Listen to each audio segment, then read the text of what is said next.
시청자 여러분 안녕하십니까? AI 전문가와 함께 다음 주 시장 미리 전략 세워보는 신의 한 수 이어가 보도록 하겠습니다. 금요일을 함께해 주시는 이화진 과장님 모셔보도록 할게요.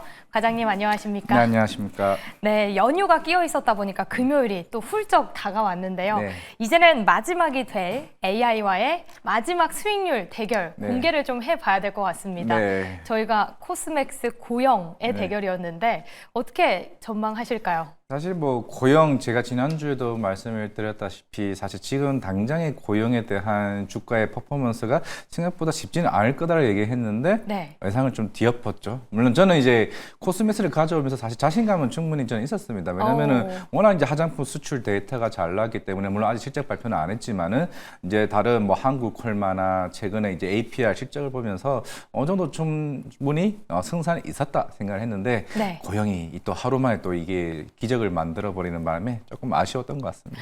네, 자신감과 아쉬움이 좀 공존했던 한 주였다라고 이야기해 주셨는데요. 그럼 최종 수익률 결과 화면 통해 만나보도록 하겠습니다. 네, 이화진 전문가 12.36%로 마무리가 됐고요. AI 전문가 24.06%로 마무리가 됩니다. 어디서 아쉬움이 나왔나 좀 많은 분들이 아실 것 같은데 거의 이 두 종목이 목요일 하루의 대결이었다라고 해도 과언이 아니거든요.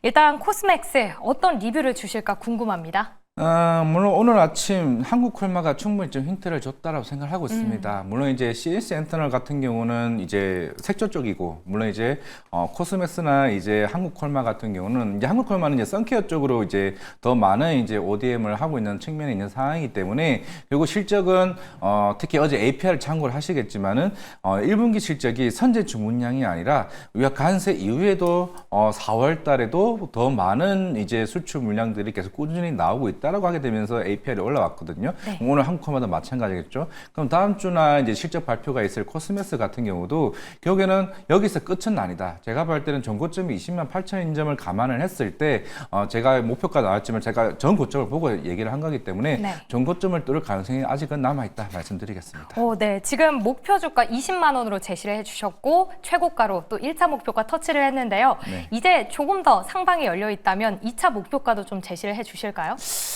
일단은 저는 지난주도 얘기를 했던 게 코스메스는 당장의 지금 1분기 실적은 아마 대부분의 애널리스트에 대한 목표치보다 사실 그렇게 높지는 않습니다. 1분기 실적이. 결국에는 어닝서프 나올 가능성이 굉장히 높기 때문에 네. 2분기, 3분기 쪽에 대한 흐름은 지속적으로 더 증가할 가능성이 있기 때문에 결국에는 그 실적이 나오고 그 다음날에 애널리스트의 목표가 상향치가 나오게 되면은 저는 개인적으로 한 23만 원, 25만 원도 좀 바라볼 수 있지 않을까 생각을 하고 있습니다. 네. 2차 목표가를 세워보자면 23만 원 정도라고 또 이야기를 주셨는데 일단은 보유자의 영역이다라는 부분까지 함께 챙겨주셨습니다. 이렇게 AI 전문가와 마지막 대결을 펼쳤는데요. 이제는 한 팀으로 손을 잡게 됐습니다. 네. 네, 그럼 AI 전문가의 인사도 함께 들어보시죠. 시청자 여러분, 이화진 전문가님 모두 안녕하세요. 오늘도 제가 간단히 룰을 설명해 드릴게요. 유입의 전문가분들에게 제가 오늘의 신의 한 수 종목들을 뽑아서 제시하면 전문가분들께선 그중에서 진짜 신의 한 수 종목을 찾아서 편입해 한 달 동안 대결을 펼칩니다. 저는 누구에게나 공평하고요. 또 제 종목이 마음에 들지 않는다면 다른 신의 한 수 종목을 찾아오셔도 됩니다. AI를 누가 투자에 잘 활용하는지, AI를 투자에 어떻게 활용하는지, AI와 함께하는 새로운 신의 한 수 지금 시작합니다. 이화진 전문가님 잘 부탁드립니다. 네, 이렇게 AI 전문가와 이화진 과장님 함께 한 팀으로 진행이 될 텐데요. 그렇다면 어떤 종목들이 또 새롭게 신의 한 수 종목으로 떠오를지 세 가지 종목 먼저 확인해 보도록 하겠습니다. 제가 선택한 오늘의 신의 한 수 종목은 테크윙, SK 이터닉스, 한국항공우주입니다. 이 세 종목 중에 이화진 전문가님의 선택을 받는 종목이 있을지 저도 궁금하네요. 네, 세 가지 종목으로는 테크윙, SK 이터닉스, 한국항공우주가 이렇게 또 제시가 됐습니다. 보셨을 때 네. 같이 갈 만하다라고 생각 드세요? 네, 충분히 제가 마음에 드는 종목은 두 종목 정도가 나왔기 때문에 일단 스타트는 같이 동반 일단 목소리가 일단 여자니까 네. 저는 처음에 남자 목소리인 줄 알고 조금 실망감 할 뻔했는데 일단은 괜찮은 것 같습니다. 네, 원래는 저희 3호가 남자였는데 네. 이제는 통일이 되면서 여자 AI 전문가와 또 함께 하게 됐습니다. 타율이 굉장히 좋다라는 이야기를 주셨어요. 그럼 첫 번째 종목부터 함께 인사이트 나눠보시죠. 먼저 테크잉부터 살펴보겠습니다. 반도체를 둘러싼 우려가 너무 많았는데 네. 반도체 장비가 더 크게 낙폭이 컸거든요. 오늘 외국인이 9거래일 만에 돌아왔습니다. 어떤 모멘텀들이 있는 걸까요?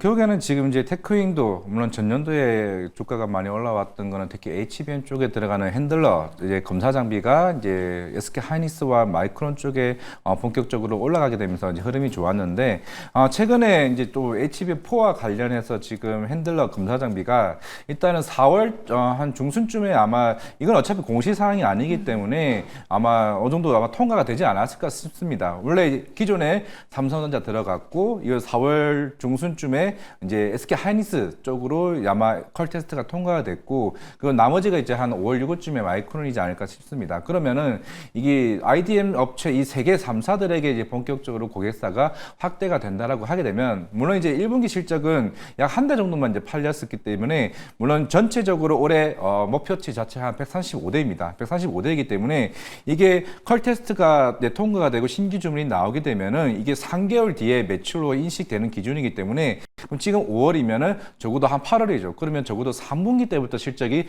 굉장히 퍼포먼스가 좋아질 가능성이 굉장히 높기 때문에 지금 주가가 많이 빠진 거에 대해서는 어느 정도 충분히 저는 우리 매수 자리에서는 굉장히 매력적인 구간이다라고 봤을 때는 1분기 실적에 너무 놀라지 마시고 2분기 실적도 이 정도면 됐네. 그럼 3분기는 더 좋아질 수 있겠네. 그리고 SK 하이닉스가 10월쯤부터 본격적으로 HBM4 양산을 좀 앞두고 있는 상황이기 때문에 지금 대부분 이제 반도체 소부장 업체들 물론 관세에 대한 부담은 있긴 하겠지만은 저는 개인적으로 너무 거기에 대한 우려라기보다는 향후에 HBM 수요가 더 커지는 거에 집중하는 게 맞지 않나 생각을 하고 있습니다. 네, 수요를 좀 기대했을 때 오히려 하반기 실적도 눈여겨볼 수 있다 이야기 주셨습니다. 장비주들이 잘 올랐기 때도 눌렸기 때문에 또 저가 매력도 있는 종목이다라고 힌트를 주신 모습이고요. 과연 이 종목이 탑픽 종목이 될지도 끝까지 함께 해주시죠. 그럼 두 번째 종목 열어보도록 하겠습니다. SK 이터닉스입니다. 요즘에 또 정책으로 신재생 에너지 묶이면서 굉장히 좋은데요. 풍력 그리고 또 태양광 ESS까지 묶여 있습니다. 오늘 또 민주당이 발언이 있었잖아요. 재생에너지는 중심이고 원전은 서브다라고 하는데 정책으로 조금 더 추세를 좀 기대해 볼 수 있을까요? 그렇죠. 뭐 특히 뭐 풍력이나 이런 태양광이나 이제 여러 쪽으로 특히 최근에는 이제 해상 풍력 쪽으로 좀 시세를 좀 타는 것 같습니다. 특히 서해안 에너지 이제 고속도로 추진 얘기도 나왔었고 특히나 이제 전남 신안 쪽에 해상 풍력 관련 추진도 더 강하게 좀 하고 있는 측면이 있는 상황이기 때문에 이런 연료 전지나 해상 풍력 관련된 수요가 더 커질 수 있는 측면이 있는 상황이죠. 물론 이 회사가 예전에 SK D&D에서 이제 분할돼서 이제 나온 회사이기 때문에 이제 실적에 대한 부분보다도 조만간은 좀 정책적인 이슈에 따라서 등락폭이 굉장히 커질 수는 있겠죠. 물론 이제 앞에 나왔던 다른 두 종목과 대비해서 주가는 더 셀 수는 있습니다. 셀 수는 있는데 워낙 정책적인 분위기가 더 커질 가능성이 있기 때문에 일단은 저는 변동성에 조금은 주의할 필요는 있다 말씀을 드리겠습니다. 네, 정책적으로 묶게 된 만큼 주가 또 상승을 기대해 볼 수는 있지만 변동성도 좀 우려를 해봐야 한다라고 이야기를 주셨습니다. AI 전문가 꼭 한 종목은 정책 수혜주를 꼽고 있네요. 그럼 저희 마지막 종목 한국항공우주 살펴보도록 하겠습니다. 오늘 또 리포트가 나왔습니다. 네. 올해 거의 9조 가까운 수주 또 기대할 수 있다라고 모멘텀이 나왔는데 일단 기대되는 수출 모멘텀 어떤 것들이 있을까요? 물론 이제 이게 한국항공우주가 지금 최근에 이제 폴란드 말고도 다른 필리핀이나 아니면 특히 이집트 올해가 아마 이집트 한 100대 정도 이런 완제기 관련 이제 그 수주 모멘텀이 아직까지 남아 있습니다. 물론 이게 2분기가 될지 3분기가 될지는 물론 워낙 이게 그건 국가적인 사업이기 때문에 우리가 명확하게 일단은 맞추기는 좀 쉽지는 않겠지만은 적어도 일단 하나 에어로스페이스나 현대로템이나 LIG 넥스원과는 다르게 그만큼 이제 한국항공우주는 FA50이나 T50과 같은 이런 전투함 자체가 수요가 생각보다 더 커질 수 있다고 생각하고 있습니다. 이게 올해보다도 내년이 더 많은 수주 모멘텀이 있는 상황이기 때문에 결국 이거는 저는 우상향 쪽으로 가져갈 가능성이 굉장히 크고 이번 1분기 실적 굉장히 안 나왔죠. 못 나왔죠. 사실은. 왜냐하면 그 이유가 애초에 4분기 때 보잉 자체에 이제 파업 이슈가 있는 상황에서 이제 완제기나 실제로 이제 기체 부품 쪽에 대한 매출 인식이 약간 지연되게 되면서 아마 2분기 때부터 매출이 어느 정도 긍정적으로 보일 겁니다. 그러면서 저는 물론 이제 이것도 98,000원까지 최근에 고점을 찍긴 했지만은 추가적인 상승 모멘텀은 오히려 하나 에어로스페이스는 보다 더 많이 좀 충분히 갈 가능성이 있다고 생각하고 있습니다. 네, 충분히 상방이 열려 있다라고 이야기를 주셨는데요. 사실 지금 자리가 최고가 부근이라 접근이 쉽지는 않은데 그래도 괜찮을까요? 그렇죠. 아직까지는 이제 수주 잔고가 이제부터 항공우주는 계속 쌓여가는 거고 현대로템과 하나 에어로스페이스는 물론 오늘 아까 현대로템 조만간 폴란드 2차 수출 계약 임박했다고 얘기를 했습니다. 그럼 이제 여기서 우리는 수주 잔고 꽉 차인 상황에서 이제 수주 자체가 이제 줄어들 가능성의 여부를 이제 보는 거와 아니면은 앞으로 수주에 대한 모멘텀이 더 많아질 수 있는 게 베팅을 한다라고 하게 되면 저는 한국 항공우주를 좀 뽑는 게 맞지 않을까 생각을 하고 있습니다. 네, 늘 포인트로 꼽아주셨던 수주 잔고 이 매력을 보자면 충분히 앞으로를 기대할 수 있다라고 이야기 주셨습니다. 두 가지 종목이 마음에 들었다라고 이야기를 했던 만큼 테크윙일까 한국항공우주일까 궁금한데요. 이 안에서 탑픽 종목 있습니까? 네, 있습니다. 바로 공개해 주시죠. 네, 테크윙입니다. 네. 어떤 모멘텀들 있는지 추가적으로 더 이야기해 주시죠. 사실 뭐 주가가 많이 빠져서 매력이냐, 물론 그런 것도 좀 있다라고 생각하고 있습니다. 네. 물론 한국항공우주는 일단은 뭐 오른 것도 있기는 하겠지만은 삼방에 대한 그런 이제 분위기보다도 실제로 시청자님 입장에서 내가 직접 사가지고 충분히 수익을 많이 낼 수 있다라고 봤을 때는 저 테크윙이라 좀 생각을 하고 있고 결국에는 지금 이제 삼성전자도 기존의 HBM3 8단 반도체보다도 12단 반도체와 그 HBM4 쪽으로 전략을 완전 바꾼 상황이다 보니까 이걸 테크윙 쪽에 대한 신규 주문과 그리고 SK 하이닉스, 마이크론은 내년 1분기 때부터 본격적으로 대량 양산이 있는 상황입니다. 그러면 2분기, 3분기, 4분기로 갈수록 새로운 신규 주문에 대한 핸들러 장비에 대한 수요가 더 커질 수 있다고 보고 있기 때문에 지금 가격 자리에 가장 제가 볼 때 테크윙이 한 달, 두 달이 아니라 계속 꾸준히 가져가게 되면은 좀 좋은 수익이 나올 수 있지 않을까 생각하고 있습니다. 네, 오히려 지금 장비주 중에는 가장 눌려있기 때문에 저가 매력 너무나도 높다 이야기를 주셨던 만큼 앞으로 가격 전략 어떻게 세워갈지 궁금한데요. 바로 제시해 주시죠. 네, 일단은 뭐 생각보다 목표가를 높게는 안 잡았습니다. 일단 1차 목표가 한 45,000원 잡았고요. 네. 손절가는 굉장히 타이트하게 잡았습니다. 딱 3만 원, 거의 한 10% 정도만 잡기는 했는데 그 이유가 일단은 혹시나 간세에 대한 우리가 생각했던 것보다 좀 이상으로 부담이 나올까봐에 대한 부담 그런 것도 조금 염두에 두고 이제 3만 원을 제시하도록 하겠습니다. 네, 알겠습니다. 테크윙 탑픽 종목으로 신의 한 수 종목 꼽아주셨고요. 다음 주 월요일 시초가에 매수해 보도록 하겠습니다. 목표가 45,000원, 손절가 3만 원 제시해 주셨으니까요. 가격 전략도 함께 참고해 보시죠. 이렇게 오늘 세 가지 종목 나란히 나왔는데요. 그 안에서 신의 한 수 종목 테크윙 과연 매니저들 중에서 가장 높은 수익률 기대할 수 있을지 앞으로도 기대해 주시면 좋을 것 같습니다. 저희 그럼 8시를 기점으로 애프터마켓도 마무리가 됐는데요. 어떤 특징주들 움직임 있었을지 시황센터 함께 하시죠.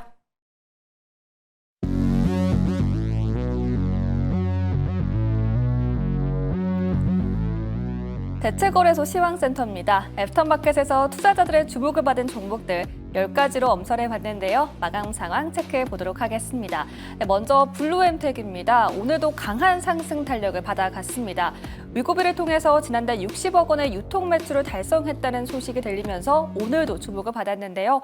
더불어서 무상증자 권리락도 발생했다고 밝혀졌습니다. 이 두 가지의 모멘텀이 더해져서 주가도 강하게 올라왔습니다. 한국거래소에서는 12%대 상승으로 마감했고 애프터마켓에서도 10% 상승폭을 기록하며 마무리했습니다. 네, 다음으로 로봇 관련주 고영은 오늘 장 초반 강세를 보였지만 이내 윗골이 길게 달리면서 약보합으로 마무리한 모습이고요. 폴라리스 오피스는 애프터마켓에서 오늘 급등을 보였습니다. 엔비디아의 글로벌 파트너 프로그램인 커넥트에 공식적으로 선정됐다고 밝혀졌습니다. 이로써 현재 진행하고 있는 AI 모델 개발에 엔비디아의 지원을 받게 됐는데요. 엔비디아의 인프라와 리소스를 적극적으로 활용할 것으로 보입니다. 이런 뉴스가 전해진 직후 거래량 몰리면서 강하게 급등을 보였고요. 18%대 오름세로 마무리했습니다.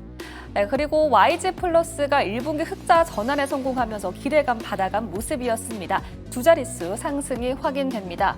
반면 다날은 상승폭을 반납하면서 마무리했는데요. 오늘장 비트코인이 10만 달러를 회복하면서 가상화폐 관련주가 강세를 보였습니다. 더불어서 이재명 후보가 원화 기반의 스테이블 코인을 만들어야 한다고 언급하면서 관련주 주목을 받았습니다. 이에 장 초반에는 급등을 보였지만 이내 차익 실현 물량이 실현되면서 윗골이 길게 달리며 마무리한 모습이었습니다. 약세로 마감했습니다. 이어서 다음 종목도 확인해 보겠습니다. 네, 먼저 셀트리온입니다. 오늘 호실적을 공개했지만 약세로 마감했는데요. 1분기 역대 최대 매출을 달성했고 영업이익은 전년보다 800% 넘게 올라왔습니다.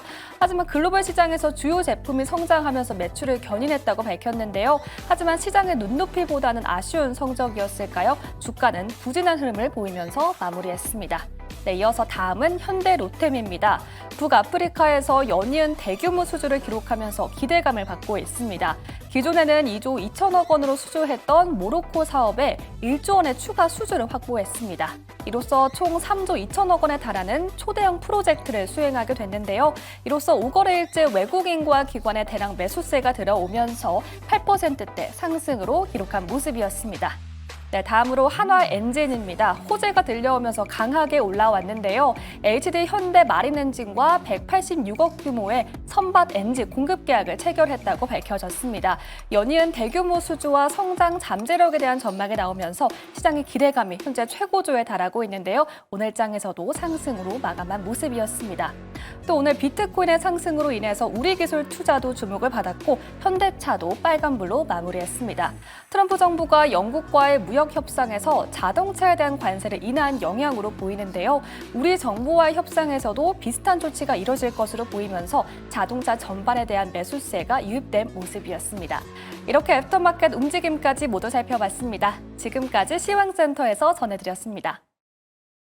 네, 이렇게 이번 주 마지막 거래일 애프터마켓도 마무리가 됐습니다. 저희도 이 안에서 특징주 하나씩 이야기 나눠보도록 할게요. 첫 번째 종목 폴라리스 오피스 함께 나눠보시죠. 이 엔비디아의 글로벌 파트너 프로그램이죠. 네. 커넥트의 공식 파트너로 선정이 됐다고 합니다. 이 공식 파트너로 선정이 된 게 큰 의미가 있는 걸까요? 물론 이제 엔비디아 자체가 예전에 이제 리커전 미국에 있는 회사죠. AI 신약 플랫폼 업체에 투자를 한 2천억 달러 정도 한 걸로 지금 기억을 하고 있습니다. 그만큼 AI 신약 쪽에 대한 관심이 굉장히 크고, 물론 이제 폴라리스 오피스 이제 제약바이오 계열인 이제 폴라리스 AI 파마 오늘 뭐 상한가 같죠. 물론 이제 결국에는 이제 이번에 엔비디아가 이제 커넥터 관련 이제 선정을 하게 되면서 결국엔 폴라리스 오피스가 가지고 있는 AI 쪽에 대한 뭐 논문이나 이런 관련된 자료들을 통해서 좀 신약 플랫폼 쪽으로 키워낼 가능성을 좀 염두에 두지 않을까 생각을 하고 있습니다. 물론 커넥터 선정만으로 해서 뭐 향후에 더 뭐 이 회사에 대한 밸류 가치가 더 높아지냐, 뭐 그건 아니겠죠. 그거는 향후에 폴라리스 그룹 자체 내에서 시너지가 본격적으로 나와줘야 된다라고 생각을 하고 있는데, 물론 이번 상한가가 지속적으로 가는 거는 조금 저는 무리가 있다라고 생각을 하고 있고, 대신에 추후에 만약에 엔비디아가 실제 투자에 대한 금액들이 나오게 된다라고 하게 되면 그런 사이즈는 다를 수 있다고 생각을 하고 있습니다. 실제로 지금 한 예로 이스트소프트 회사가 이제 마이크로소프트 팀즈 쪽에 실제로 부분 일화가 되면서 매출이 마이크로소프트에 나오게 되면서 결국에는 이스트소프트는 결국에 우리나라 AI 소프트웨어가 빅테크 업체와도 본격적인 성장 가능성이 충분히 무궁무진하구나라는 측면이 있는 상황이기 때문에 그렇게 접근하면은 좀 좋지 않을까 생각을 하고 있습니다. 네, 일단 이 파트너로 선정된 부분은 단기적인 재료로 좀 가져가 보도록 하겠습니다. 그럼 AI 소프트웨어 섹터로 한번 넘어가 볼 텐데요. 폴라리스 오피스도 그렇고 오늘 AI주들 사실 정책으로 많이 올랐잖아요. 이 이재명 후보와 인공지능협회 AI 쪽으로 이제 협약을 체결했습니다. 그렇다면 이 정책 모멘텀 삼아서 앞으로도 관련주들 좀 추세를 이어갈까요? 아니면 역시 순환매 돌까요? 네, 지금 대부분의 우리나라 AI 소프트웨어 업체들 같은 경우는 사실 B2B 쪽으로 수익을 그렇게 사실 많이는 못 냅니다. 대부분 거의 다 B2G 쪽이기 때문에 그만큼 정부 쪽에서 어느 정도 기간 프로그램에 따라서 수익을 좀 확대해 나가는 구간이기 때문에 솔트루스도 마찬가지고, 그리고 BI 매트리스나 대부분이 정부 기관에서 실제 국책 과제로 어느 정도 물량을 주게 되면 되면서 실적이 반영되는 부분이기 때문에 만약에 이번 민주당에서 본격적으로 AI에 대한 지원 협약이 이루어지게 되고 만약에 대선 이후에 이제 정권을 잡게 되면 그에 따른 이제 AI 소프트웨어에 대한 지원 정책이 있으면은 이게 실적으로 또 반영되기는 하거든요. 그런 측면이 있기 때문에 주가가 움직이는 거는 사실 뭐 그렇게 괴리가 있는 건 아닙니다. 물론 이제 향후의 과제는 B2B나 B2C 쪽으로 얼마만큼 확대해 가는 시간을 벌어주는 시간이 좀 생각을 하고 있기 때문에 결국에는 우리나라 대부분의 업체들이 미국 빅테크 업체들과 견주해 봤을 때는 빠른 시일 내에 B2B나 B2C 쪽으로 방향을 나아가야 된다라고 생각을 하고 있습니다. 네, 섹터로 봤을 때는 일단 단기적인 정책 모멘텀에 집중해보자라고 포인트 잡아주셨습니다. 참고해보시죠. 그럼 이어서 두 번째 종목으로는 YG 플러스와 함께 살펴보도록 하겠습니다. 오늘 YG 엔터테인먼트가 호실적 공개했고요. 장 마감 직전에 또 YG 플러스도 흑자 전환 소식이 있었습니다. 일단 비수기에 이 정도였다라면 앞으로도 실적 더 기대해 볼 수 있는 거죠? 그렇죠. 물론 이제 YG 플러스, 이제 YG 엔터테인먼트가 물론 그동안 베이비몬스터나 이제 뭐 트레저 정도 이제 IP를 이제 보유를 하고 있고, 네. 물론 이제 YG가 기대하는 건 이제 블랙핑크 이제 완전체에 대한 콘서트 투어겠죠. 그게 좀 굉장히 중요하지 않을까 생각을 하고 있기 때문에 중요한 거는 YG 엔터와 YG 플러스가 오늘 결국에는 흑자 전환을 했다는 점이 결국에는 엔터 산업에 대한 회복세. 물론 저는 이제 어제까지는 조금 이제 의구심을 풀었던 건 사실 SME 실적이 사실 생각보다 그렇게 잘 나오지는 못했거든요. 음반 판매량 자체가 사실 크게 나오지는 않았었기 때문에 그런 일회성 매출이 반영됐다는 점. 그러면은 이번에 YG가 잘 나왔으면은 그 다음 주에 이제 JYP나 하이브에 대한 기대감이 생각보다 좋아지게 되면은 그러면 이제 2분기, 3분기에 대한 수요, 결국에는 최근에 중국에 대한 내수 소비 진작 발표가 이거는 한한년 해제까지 이어지게 된다라고 하게 되면은 오늘 YG의 플러스에 대한 기대감이 생각보다 클 수는 있다라고 생각을 하고 있습니다. 네. 그러면 뭔가 앞으로의 또 주가 흐름도 기대를 해볼 수 있을 것 같은데요. 그럼 전반적으로 엔터주도 함께 살펴보시죠. 사실 관련주들 너무 많이 올랐기 때문에 지금 사기에 늦었다라고 보세요? 아니면 지금이라도 사야 된다 보세요? 우리가 아마 엔터의 성수기가 언제냐, 아마 2021년과 그리고 2023년쯤이었죠. 그때 네. 이제 엔터주들이 굉장히 강한 상승 흐름이 나왔었고, 물론 이제 하이브도 하반기 때부터 이제 BTS가 이제 컴백을 앞두고 있는 상황이라게 되면은 결국에는 저는 상저하고로 가는 구조로 가는 것 같습니다. 물론 주가는 먼저 선반영되는 모습을 가고는 있겠지만은 오히려 하반기로 갈수록 그에 대한 콘서트나 굿즈 상품에 대한 부분이나 뭐 DOU나 이제 YG 플러스와 같은 이런 플랫폼 자체에 대한 수익이 더 본격화될 가능성이 굉장히 높기 때문에 결국에는 올해 이제 하반기에 몰려 있는 콘서트 투에 대한 일정들이 여기서 더 추가적으로 밸류가 더 잡힐 수 있다라고 하게 되면은 저는 그죠, 하이브가 여기서 고점인가? 저는 충분히 2023년도에 대한 주가도 충분히 뚫을 수 있지 않을까 생각하고 있습니다. 네. 신고가를 한 번 더 경신할 수 있는 흐름까지 기대된다라고 이야기를 주셨습니다. 관련 종목들 계속 눈여겨보시고요. 마지막 종목들 살펴볼게요. 셀트리온입니다. 오늘 1분기 매출 무려 최대 매출을 달성했고요. 영업이익도 870% 급등했는데 결국 급락을 했습니다. 이 셀트리온이 계속 얘기했던 게 올해 매출 5조 원 달성하겠다라고 했는데 이걸 달성하지 못할 것 같아서 좀 떨어진 걸까요? 그렇죠. 이게 물론 전년도에 진펜트라가 아마 4월, 5월쯤에 이제 FDA 승인을 받고 나서 이제 작년도 매출 정도가 한 목표치가 2,500억 정도였을 겁니다. 그런데 제가 예상하기로 한 300억 정도가 작년에 매출이 잡혔겠죠. 완전 괴리가 크죠. 그러면 올해 적어도 1조 정도가 회사에서 목표치를 잡는 게 진펜테라입니다. 근데 이 진펜테라가 오늘 실적이 나왔는데 아직 추정치만 나오고 있는데 지난 4분기 때에 대해 한 170억, 180억 정도 매출이 잡혔는데 이번에 한 260억 정도 잡힌 것 같습니다. 추정치로. 그러면 이게 1조가 사실 말이 안 되겠죠. 그러면 애초에 기존에 잡았던 매출이 5조에 대한 목표치도 굉장히 낮아질 수밖에 없습니다. 물론 이제 우리가 유럽 국가나 일본 쪽에 이제 렌시마 SC가 아무리 계속 꾸준한 성장을 보이고 있다라고 하지만은 워낙 이제 바이오시밀러 시장 자체가 미국 쪽 굉장히 크고, 물론 이제 셀트리온이 얘기를 하고 있는 거는 우리 내년 3반기까지 이미 재고 물량 이미 보냈기 때문에 그에 따른 간사 영향 없다라고 얘기를 하죠. 근데 그게 문제가 아닙니다. 물론 셀트리온이 지난 4분기 때 컨콜에서 얘기를 해왔던 거는 우리 공장 이전 충분히 검토를 하고 있는 상황이기 때문에 이거에 대한 어느 정도 양리한 제한적이라고 얘기를 하고 있지만, 근데 제일 중요한 것은 결국에는 진펜테라가 안 팔려서 그런 것 같습니다. 스테키마나 사실 스텔라 바이오시밀라는 큰 문제가 아니거든요. 네, 그럼 지금 이 실적이 시장에 대한 기대치에는 못 미쳤다라는 부분이 좀 주가에 영향을 준 듯한 모습입니다. 그럼 전반적으로 제약바이오 섹터 살펴보도록 할게요.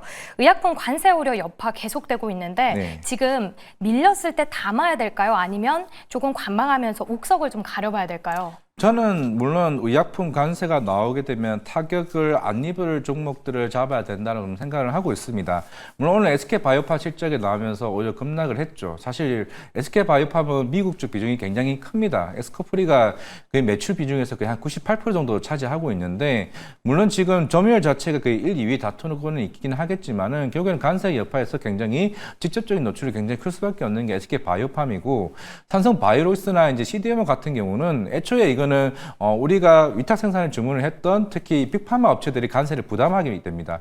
물론 삼성 바이오에피스는 자회사가 바이오에피스가 있죠. 바이오시밀 업체입니다. 작년과 올해까지 적어도 거의 한 7개, 8개가 FDA 승인을 받았기 때문에 미국 시장 진출을 하고 있는 상황이기 때문에 물론 이 회사도 추후에 공장 이전에 대한 고민도 하고 있는 상황이기 때문에 이건 좀 지켜봐야 될 걸로 보고 있고 그러면 알테오전과 이제 ABI 바이오 같은 경우는 우리가 로열티를 얘기를 하고는 있는데 물론 이제 머크사 입장에서도 물론 부담은 될 수는 있긴 하겠지만은 그만큼 이제 우리가 기존에 해왔던 로열티에 대한 부담이 예상치가 줄어들 수는 있겠죠. 그런 측면은 조금 제가 봤을 때는 너무 직접적인 건 아니다. 그런 측면에서 알테오젠이나 ABI바이오가 추가적인 매수에 대한 기회가 있지 않을까 생각을 하고 있습니다.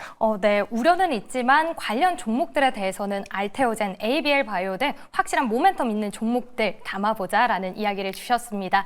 이렇게 다양하게 특징주까지 체크를 해보면서 오늘 저희가 준비한 소식은 마무리를 해봐야 될 것 같습니다. 여러분 평안한 주말 보내시고요. 다음 주에 다시 더 알찬 이슈로 돌아오도록 할게요. 오늘도 함께해 주신 여러분 고맙습니다.